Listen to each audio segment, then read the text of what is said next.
Chào mừng đến với kênh Top Điều Thú Vị. Diễn viên Ngọc Anh sinh năm 1996, từng học tại trường Công đoàn.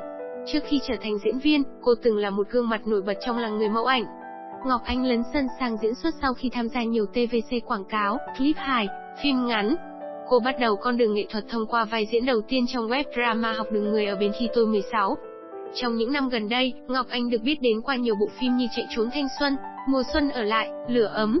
Cô gây ấn tượng với khán giả bằng nhan sắc ngọt ngào và vóc dáng nóng bỏng. Trong thời gian gần đây, nữ diễn viên đang từng bước khẳng định tài năng. Phạm Ngọc Anh, diễn viên trẻ được yêu mến nhờ vai diễn Bảo Thanh trong bộ phim Học đường người ở bên khi tôi 16. Nhân vật của Ngọc Anh trong phim là cô gái xinh đẹp, thông minh, bề ngoài luôn tỏ ra lạnh lùng, không quan tâm tới mọi việc xung quanh nhưng bên trong là người đam mê, nhiệt huyết.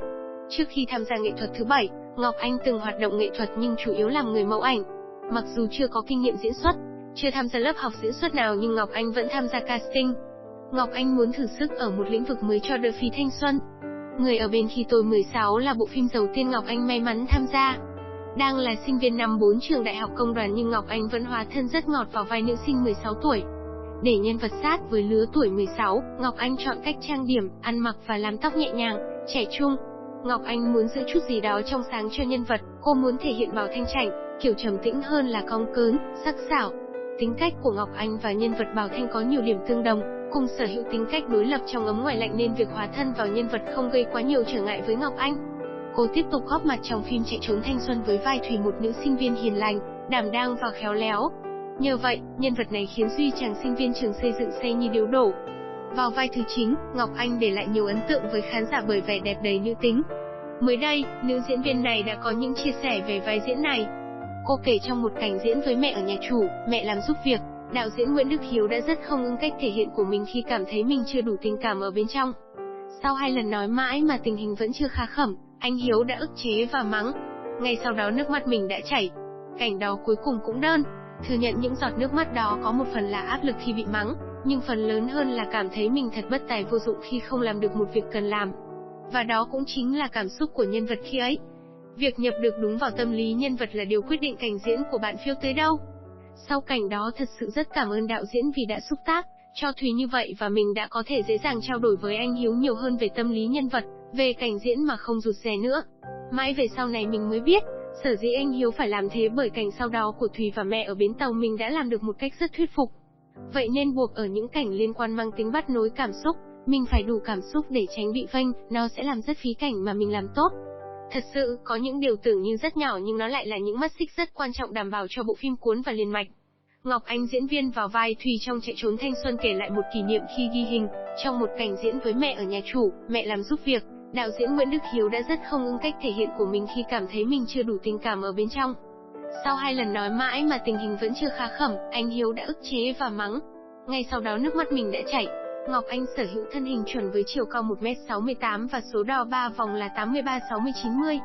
Cô nàng có phong cách thời trang đa dạng, từ cá tính, năng động, khỏe khoắn đến nữ tính, đằm thắm khoe thân hình nóng bỏng. Ngọc Anh quan niệm mặc đẹp phải phù hợp với hoàn cảnh. Mới đây cô vào vai trong phim Phố trong làng, phản ánh cuộc đấu tranh quyết liệt giữa cái tốt và cái xấu ở chốn làng quê. Tại nơi này, những góc khuất của cán bộ bị tha hóa liên tục xuất hiện khuấy đảo cuộc sống yên bình. Câu chuyện phim xoay quanh nhân vật Nam, một chiến sĩ cảnh sát hình sự về xã trong một nhiệm vụ mới. Bộ phim không chỉ là bức tranh nông thôn đa màu sắc mà còn là câu chuyện về một chiến sĩ cảnh sát được điều động về Tân Xuân, đảm nhận công việc công an xã. Tại đây, Thượng úy Nam gặp không ít khó khăn và cả những va vấp ban đầu khi đảm nhận các nhiệm vụ mới. Nói về chuyện tình của mình trong phim, nữ diễn viên Ngọc Anh cho biết, về cặp đôi này ban đầu họ có một chút oan ra ngõ hẹp nhưng sau đó là một quá trình mưa dầm thấm lâu. Nhớ lại thời gian đầu bước chân vào môi trường làm phim chuyên nghiệp, Ngọc Anh cho rằng điều cô thấy khó nhất là diễn những cảnh cảm xúc, tâm lý nặng. Một diễn viên giỏi là diễn viên không chỉ biết huy động cảm xúc mà còn phải biết kìm và buông cảm xúc đúng lúc, để nó trở nên đắt giá. Đôi lúc tôi không kìm được xúc cảm mà trào ra hết lúc tập hoặc diễn toàn cảnh, thì đến cảnh cận sẽ hơi chai cảm xúc hoặc mắt mũi sẽ đỏ sẵn, Ngọc Anh chia sẻ. Sau những lần ấy, Ngọc Anh có thêm kinh nghiệm để tập trung tốt hơn, sống cùng vai diễn, cùng câu thoại, cùng bạn diễn hơn. Vì thế, nên đến vai Vân trong Lửa ấm, cô cũng tự tin hơn. Vân là người yêu Hoàng, một lính cứu hỏa trẻ tuổi. Vân xinh đẹp, tính tình tiểu thư, thích được nuông chiều. Vì không chịu được sự bận bịu và nguy hiểm của Hoàng nên đã chủ động chia tay. Tuy là một vai ngắn nhưng nhân vật Vân không thiếu những cung bậc cảm xúc, những khoảnh khắc tâm lý của người con gái khi yêu. Nhân vật Vân chỉ xuất hiện trong 10 tập đầu của bộ phim, nhưng lại là vai diễn đầu tiên Ngọc Anh được thỏa sức đẹp đúng sở trường của Ngọc Anh ngoài đời. Vân cũng là tuýp cô gái cứng cỏi, không dễ cam chịu, tính tình khá quyết liệt, khá gần gũi với con người của Ngọc Anh. Đáng ra ban đầu, vai Vân thực dụng hơn như thế, tình yêu với Hoàng chỉ là sự đắn đo chọn lựa. Tuy nhiên, tôi đã trao đổi với đạo diễn Đào Duy Phúc để xây dựng tình yêu của Vân dành cho Hoàng nhiều hơn, để khi kết thúc chuyện tình thế nào, khán giả vẫn cảm nhận được tình yêu Vân từng dành cho Hoàng là chân thật.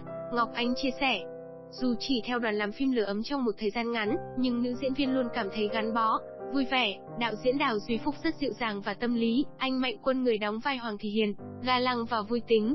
Điều tôi nuối tiếc nhất là vai diễn của mình không dài hơn để được gắn bó với đoàn phim thêm. 3 năm theo đuổi sự nghiệp diễn xuất chuyên nghiệp, nhưng chưa một lần Ngọc Anh dám tự nhận mình là diễn viên. Tôi tự ý thức mình là tay ngang, chưa học qua trường lớp nào, danh xưng diễn viên liệu có là điều xa xỉ không, đã đủ thuyết phục chưa? Cô nói, cho đến bây giờ, cô đã xác định mục tiêu chính thức theo con đường này. Tuy nhiên, Ngọc Anh chỉ thích nói về những gì mình đã làm được hơn những gì chưa làm. Cô vẫn nỗ lực từng ngày xem bản thân mình đi được tới đâu, và để thỏa mãn niềm đam mê được hóa thân vào nhiều mảnh đời khác nhau.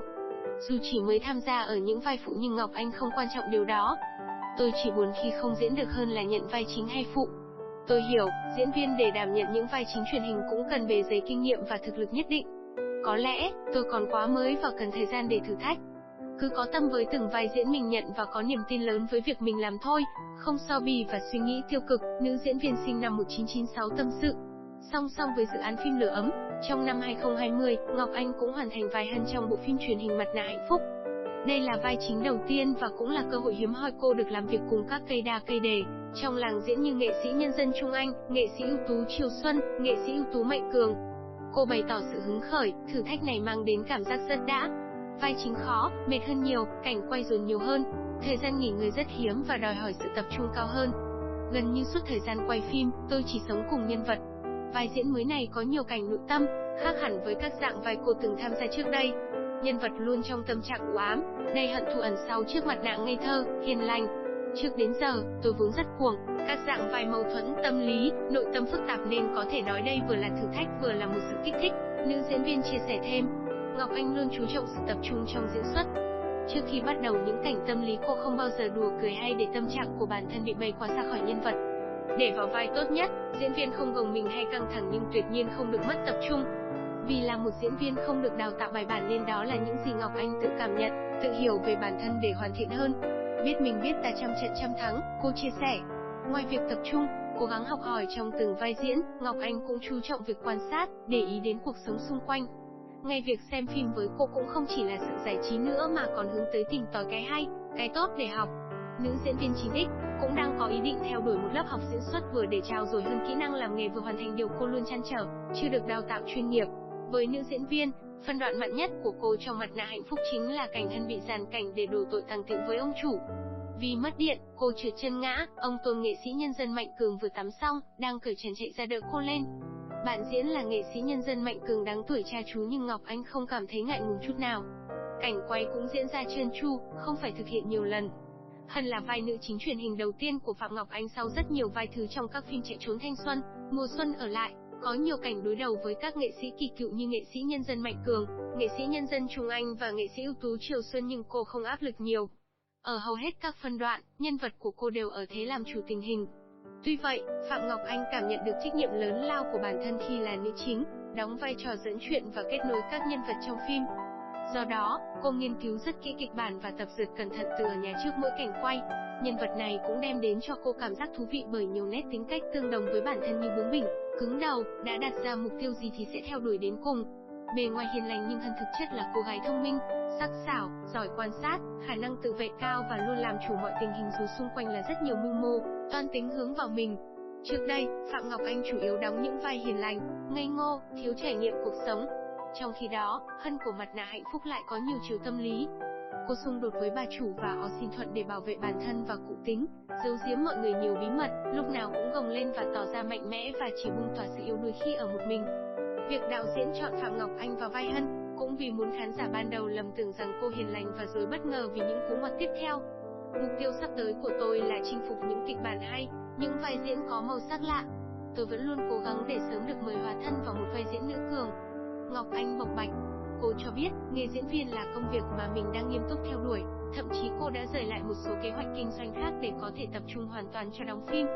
Thành công từ những vai diễn nhỏ đang là động lực để cô ấp ủ những kế hoạch dài hơi cho nghệ thuật, và cô luôn ý thức mình còn trẻ, còn tiếp tục trải nghiệm và cống hiến. Khác với sự giản dị, chân chất trên phim, ngoài đời, Ngọc Anh sở hữu thân hình nóng bỏng và có gu ăn mặc sang chảnh. Ngọc Anh không dám nhận mình là người có chế độ ăn chuẩn và khoa học, nhưng mình luôn có ý thức ăn uống lành mạnh, nói không với đồ uống có cồn, có ga và chất kích thích. Những loại đồ uống này làm xấu cả dáng lẫn da. Bản thân mình không quá đặt nặng vấn đề giảm cân nên chế độ ăn cũng khá đơn giản. Tuy nhiên rau xanh và hoa quả là những thứ không bao giờ thử với tất cả mọi người và mọi chế độ ăn. Bất cứ ai dù cần tăng giảm hay duy trì vóc dáng đều cần phải tập luyện. Mỗi hình thức tập có những tác dụng chính riêng nhưng đều giúp nâng cao sức khỏe và cải thiện vóc dáng dù ít hay nhiều.